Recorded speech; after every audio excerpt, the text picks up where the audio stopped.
Historia de la energía libre. Finalizada la Segunda Guerra Mundial, los esfuerzos científicos para obtener energías limpias o inagotables se centraron sobre la nuclear. La llamada energía libre no llegó a despertar, aparentemente, el interés general, y sin embargo, varios inventores continuaron con sus ensayos. Para frenar las tentativas particulares de quienes trataban de alcanzarla, el gobierno de Estados Unidos promulgó la Secret Order. Los que recibieran la orden, se lo callarían y abandonarían su proyecto. Según el Acta de Libertad de Información de la Federación de Científicos Americanos, solo en 1991, el Pentágono registró 774 patentes como Secret Order. Suponemos que una importante parte sobre este tema. En 1980, Adam Trombley y Joseph Kahn intentaron patentar un sistema de energía libre llamado máquina M, una mejora de un sistema muy clásico, basado en un fenómeno descubierto por Faraday 150 años atrás. Los imanes, girando con los polos alineados con el eje, producen una intensa corriente eléctrica. Ambos recibieron la Secret Order y tuvieron que abandonar. Bruce de Palma, en 1986, con un sistema similar, no consiguió que su patente fuese aprobada ni tampoco recibió esta Secret Order. A cambio fue amenazado. Para seguir en su invento se ha ido a Australia. Las máquinas N se están desarrollando en la India, por Paramaham Sathwari, en una institución oficial como es el proyecto Kaiga de centrales nucleares, y en el milímetros de Japón, por Shuichi Inomata, con electroimanes superconductores, en que Toshiba Corporation ya ha invertido $2 millones americanos. Ello es de sobra conocido. ¿Por qué la Inquisición tiene preferencia por Estados Unidos? Sin embargo, otros inventores como Villaseñor, Richardson y Pasichin-Sinkig, en sus patentes de 1977, 1978 y 1990 sobre procedimientos basados en la reluctancia de electroimanes no tuvieron ninguna dificultad, aunque tampoco se ha hablado de ellos en los simposios sobre energía libre. Sí se ha hablado muy bien de un sistema electrostático y electrónico de William Eide, con patente en 1990, que fue aceptada sin trabas. Quizás se trata de patentes discretas, eludiendo hablar de la energía del punto cero. La primera patente, de 1991, que se apoya claramente en este océano energético, es la de Kenneth R. Shoulders, un sistema de plasmas fríos que multiplica por 30 la energía introducida para su excitación. Se admitió sin inconvenientes. Estaba respaldada por el reconocido experto en magnetohidrodinámica, el Dr. Harold Puthoff, del Instituto de Estudios Avanzados de Austin, lo que pesaría lo suyo. Otro investigador que va por libre, el Dr. Wingater Ambertson, también con un sistema de plasma y cerámicas semiconductoras especiales, al parecer en fase comercial relativamente próxima, tampoco se ha quejado de hostigamiento. Otros inventores han tenido graves problemas, no con los estamentos oficiales, sino con los Men in Black, hombres de negro, que los han atemorizado. Uno de ellos, Floyd Sweat, el cual obtenía su información de sueños, inventó el Vacuum Trio de Amplifier, el VTA, una pastilla rectangular de varioferrita con 3 bobinados perpendiculares entre sí. Al aplicar a uno una corriente de 10 miliwatios, obtenía en otro una salida de hasta 50 kW, al mismo tiempo que su peso se reducía en un 90%. Una característica de esta corriente es que enfriaba los conductores en lugar de calentarlos, y en un cortocircuito accidental el sistema se cubrió de escarcha. En otra ocasión, un calambrazo casi le congeló la mano y le tuvo inutilizado por unos meses. La energía desarrollada por el VTA presenta las características de implosión, disminuyendo la entropía, como había anticipado Victor Schauberger, pero aún así tiene sus riesgos. Espectacular, pero muy poco reproducible y con imprevisibles fallos. En 1980, a la salida del supermercado, le abordó un hombre de negro, muy elegante, que le entregó una foto del mismo Sweat en el comedor de su casa. Nunca comprendió cómo pudieron sacarla en un segundo piso y sin edificios próximos. Este personaje le advirtió de lo que podía ocurrirle si seguía con sus inventos. Para quedar bien, el FBI le envió a 2 agentes que estuvieron vigilando su casa un par de semanas. Empezó a recibir llamadas amenazadoras. La policía, que tenía intervenido su teléfono, en un período de 6 meses registró 480 de estas, hechas desde teléfonos públicos de toda la Unión, por lo que no pudo dar con los responsables. Tom Bearden, uno de los físicos más interesados en divulgar la energía libre, se había implicado mucho con Floyd Sweat y había presenciado sus experimentos. Le aconsejaba inútilmente que certificase su invento por un laboratorio independiente, a lo que su ex se negaba por temor a graves represalias. En 1995, a la edad de 83 años, murió de un infarto sin que aclarase cómo acondicionaba previamente las pastillas de varioferrita mediante choques de alta tensión. Otros dos investigadores, uno de Texas y otro de Gran Bretaña, ambos apellidados Watson, han intentado reproducir el gas sin obtener resultado. Otro caso de hostigamiento por elementos anónimos es el sufrido por Paul Maude Brown. Había desarrollado un procedimiento para convertir directamente la degradación radioactiva en electricidad, como una batería capaz de funcionar siglos sin recarga. Utilizaba uranio 238, muy poco radiactivo y su producto mayoritario de la purificación del mineral para obtener el U-235 utilizado en las centrales nucleares, y que, al ser inocuo, por su alta densidad se utiliza en los bulbos de las orzas de los veleros. Primero le suspendieron su licencia para manipular elementos radiactivos. Empezó a recibir amenazas y su casa fue aplastada por un bulldozer. A pesar de que la revista Fortune había comentado muy favorablemente su invento, se le acusó de fraude, su esposa fue asaltada y su casa robada y destrozada en 3 ocasiones. Se le acusó 2 veces de fabricar drogas. Finalmente, en 1990, sabotearon los frenos del coche de su madre, pero le acusaron a él y le encarcelaron. Argucias legales. En 1992, en Alemania, Jürgen Sievers, director de la empresa Becokraft, implicada en convertidores de energía libre según las ideas del físico búlgaro residente en Austria, Stefan Marinov, fue detenido en Colonia, en plena calle, acorralado espectacularmente en su coche por otros vehículos policiales, como si se tratase de un peligroso gángster. Se le encarceló acusado de fraude a los accionistas de Becokraft, pero ninguno de ellos le había denunciado y a pesar de las presiones del fiscal, ninguno quiso hacerlo. La acusación pública arguía que es científicamente imposible una máquina que produzca más energía de la consumida, por lo tanto Sievers era un estafador que perjudicaba a sus accionistas y al erario. Marinov presentó documentación científica probando la posibilidad de esta producción de energía y llegó hasta el presidente de la RTA, el Dr. Richard von Weizsäcker, pero fue inútil. Opina que las compañías eléctricas estaban detrás de ello. Sievers estuvo encarcelado 4 meses. Liberado y escarmentado no construyó sus generadores, con lo que realmente perjudicó a sus accionistas. Puestos a pensar mal, después de lo que se ha publicado sobre la financiación tramposa del Partido Democristiano del ex canciller Helmut Kohl, ¿no sería una manera de devolver un favor a un poderoso grupo energético? Mucho antes, en los años 50, en Reino Unido, John R. Searle había inventado un potente generador de imanes giratorios con un efecto antigravitatorio al que la BBC en 1988 le dedicó un programa especial. Como el contador eléctrico de su casa no marcaba consumo, fue acusado de estafar durante 30 años a la compañía eléctrica y encarcelado. Entre los años 1978 y 1980, el sevillano Marcos Pinel descubrió un sistema similar que se aireó profusamente en la prensa sevillana.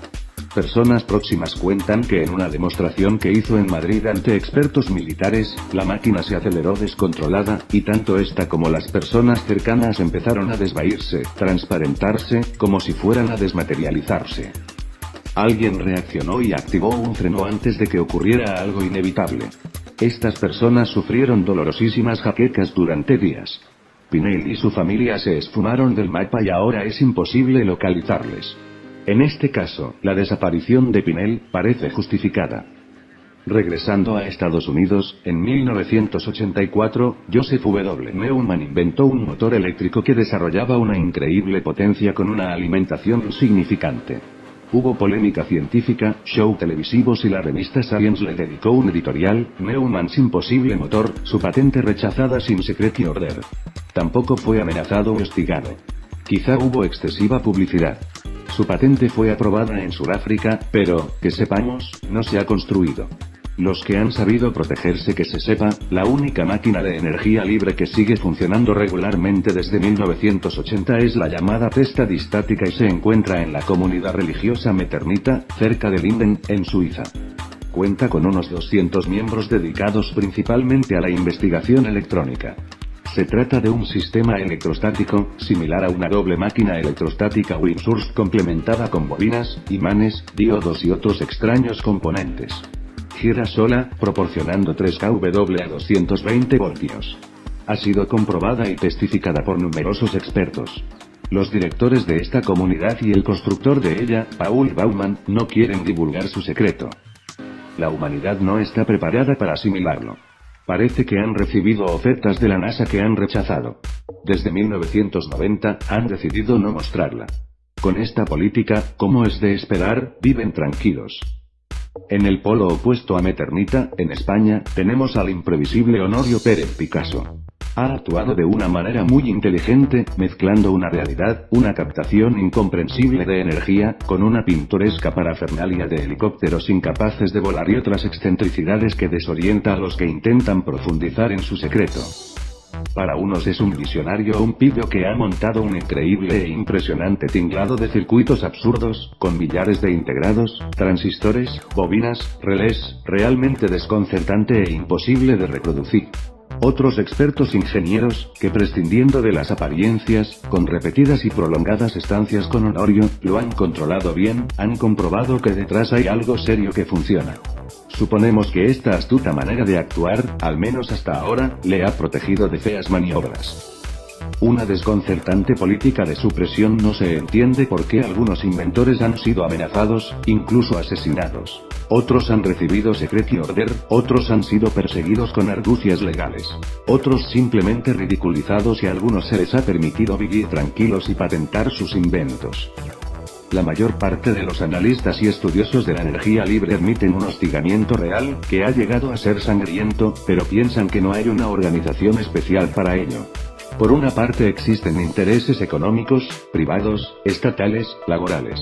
Por otra, el miedo de la sociedad a todo cambio, polarizado en una ciencia conservadora que ha reventado las innovaciones surgidas fuera del contexto académico, y capaz de movilizar a fanáticos con métodos criminales. No podemos descartar esta misteriosa jerarquía, que no viendo la humanidad madura, y en esto coincide con la comunidad meternita, ha jugado astutamente con estos medios, intereses económicos, ambiciones, envidias, etc. Por ello, esta supresión aleatoria y discriminada no parece de una organización dedicada a ello. Hay otra razón más política que económica que aplasta a la energía libre: la libertad que procura a los usuarios, que con estos generadores a su disposición, se pueden independizar de los suministradores. Los gobiernos ya encontrarían otros sistemas para recaudar los cuantiosos impuestos sobre los carburantes, pero, aún así, el margen de libertad de los ciudadanos se incrementa, y ello no interesa. En cuanto a la security order, es muy probable que los mejores expertos en energía libre se hallen en el Pentágono, la NASA y la Oficina de Patentes. Muchos de estos inventos son poco reproducibles, se basan en resonancias y solo funcionan cuando se sintonizan con determinada frecuencia cósmica, que no es constante y depende del lugar, día y hasta hora. Lo saben y los dejan tranquilos. Otros más reproducibles reciben la security order. Sin embargo, algunos, como los de Shoulders y Lambertson, basados en plasmas y con patentes apoyadas en una sólida base científica, no han despertado especial inquina. Quizás saben que siendo efectivos, los actuales componentes electrónicos tienen una vida muy corta con esta nueva energía, lo que impide su comercialización. Algo similar puede haber ocurrido con la patente de William Eide. Precisamente, el procedimiento más elegante de supresión es impedir la venta de componentes especiales a los constructores. Un industrial suizo, llamado Schristen, de Unterkuhl, con notables recursos técnicos y financieros, tenía licencia para fabricar los Brandner Müller, un invento canadiense de imanes autorotatorios del que ya había comercializado pequeñas unidades domésticas. Cuando quiso fabricar unidades mayores, la empresa suministradora de los imanes muy especiales, se negó a servírselos. Algo similar le ocurría al alemán Ulrich Schumacher, que ofrecía máquinas de imanes rotatorios, con potencias entre 6 y 76 kW, por 10.000 a 80.000 marcos alemanes. Los imanes debían ser de magnetita natural, cuyo mercado, como el de otros imanes raros, controla Suecia. Schumacher está ilocalizable. No está nada claro lo sucedido a la empresa suiza Raum Quantenmotoren, que en 1995 intentó comercializar unos generadores basados en el descubrimiento de un físico llamado Oliver Crane. Esta máquina ganó la medalla de oro en el certamen Eureka celebrado en Bruselas en 1993, y suponemos que el jurado no estaría compuesto por ingenuos. Oliver Crane, aún bastante joven, murió inoportuna y prematuramente. La empresa quedó científicamente desasistida, fue imposible encontrar otro técnico. El aparato, capaz de generar 25 kW, tenía el tamaño de una nevera, y pesaba unos 230 kilogramos, lo que sugiere una considerable masa de imanes. Su precio 30.000 francos suizos.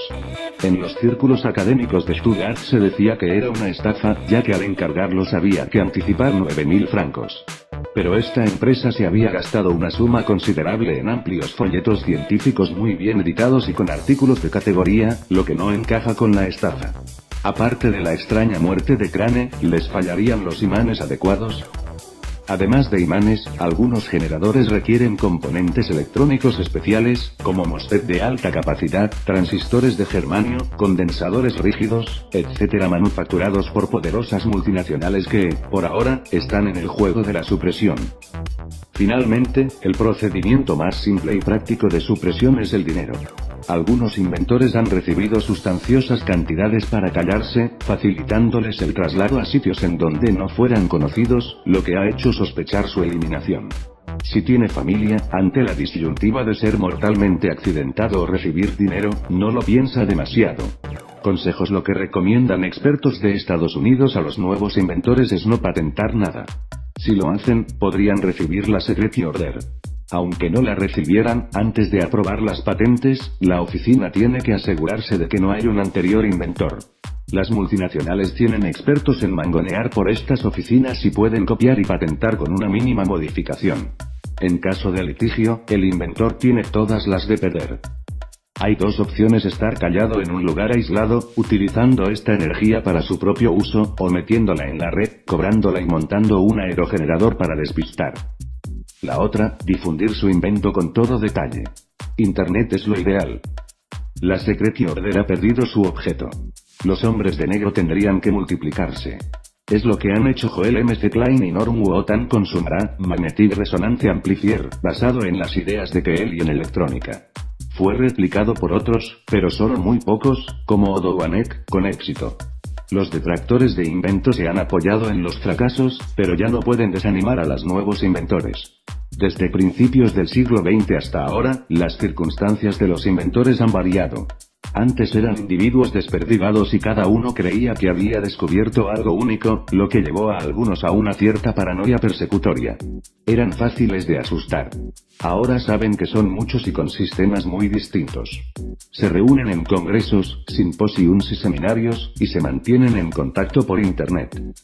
Los inventores que temen que la publicación de su invento facilitará su apropiación por multinacionales, deben tener en cuenta que éstas siempre preferirán tratar con el autor, si no es demasiado ambicioso, antes que encargárselo a sus propios técnicos, que por tratarse de un invento ajeno, no trabajarán con entusiasmo.